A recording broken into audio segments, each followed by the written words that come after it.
नमस्कार, देवभूमि चैनल में आपका स्वागत है। आज के इस वीडियो में हम बात करेंगे आस माता के व्रत की। आस माता के व्रत की क्या विधि होती है, उज्जमन कैसे किया जाता है और आस माता के व्रत की कहानी क्या है। आस माता के व्रत की विधि।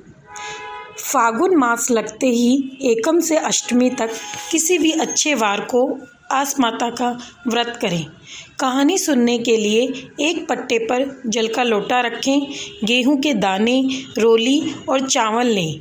लोटे पर सतिया बनाकर चावल चढ़ाएं। 7 दाने गेहूं के लेकर आस माता की कहानी सुनें। बायने के लिए हलवा पूरी रखें। हलवा पूरी पर रुपया रखकर बायना निकालकर सासू जी ने पगा लगाकर दें और एक समय ही भोजन करें। जिस साल लड़का होता है या लड़के का विवाह होता है उस वर्ष आस माता के व्रत का उज्जमन करना चाहिए। कहानी सुनने के बाद बायने में 7 जगह 4-4 पूड़ी और हलवा, एक साड़ी और रुपया रखकर हाथ फेरकर सासू जी को पगा लगाकर दें और 7 ब्राह्मणी को जिमाएं। कहानी इस प्रकार से है। एक आसलिए बाबलिए था। आस माता के दिन उसका जन्म हुआ था, इसलिए उसका नाम आसलिए था। बहुत भोला स्वभाव होने की वजह से उसे आसलिए बाबलिए बोलते थे। वह जुआ खेला करता था। वह जुए में हारे या जीते दोनों का ही ब्राह्मण को भोजन कराता था। एक दिन भाभियाँ आपस में बोलीं कि ये तो चाहे हारे चाहे जीते दोनों का ही ब्राह्मण को जिमाता है, तो ऐसे कैसे पार पड़ेगी, इसको नगर से निकाल दो। वह घर से निकलकर शहर चला गया और आस माता की आस करके बैठ गया। सारे शहर में खबर फैल गई कि जुए का एक बहुत बड़ा खिलाड़ी आया है। एक दिन राजा को इस बात का पता चला तो उसने उसको जुआ खेलने के लिए बुलाया और जुए में उससे सारा राजपाट हार गया। आसलियो बाबलियो राज करने लग गया।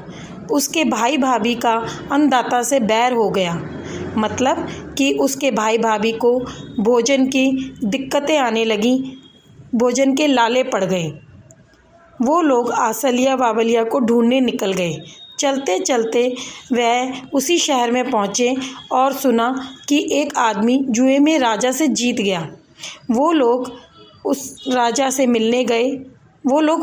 राजा से मिलने गए और बोले कि हमारा एक बेटा था आसलियो बाबलियो, वो भी जुआ खेलता था, उसे हमने घर से निकाल दिया।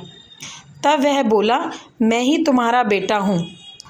और उसने कहा, थारी करनी थारे हाथ, मेरी करनी मेरे हाथ। उसकी माँ बोली कि आस माता ने इतना दिया है तो अब चल के अपने देश में इसका उज्जमन करते हैं। देश जाकर उसने आस माता का उज्जमन करा और सुख से राजपाट करने लगा। हे आस माता, आसलिया बावलिया ने दियो जैसे सबने दीजो, कहते ने सुनते ने हुंकारा भरते ने अपने सारे परिवार ने दीजियो। इसके बाद कहानी समाप्त होती है। कहिए आस माता की जय। कहानी समाप्त होने के बाद हमें बिंदायक जी की कहानी कहनी होती है।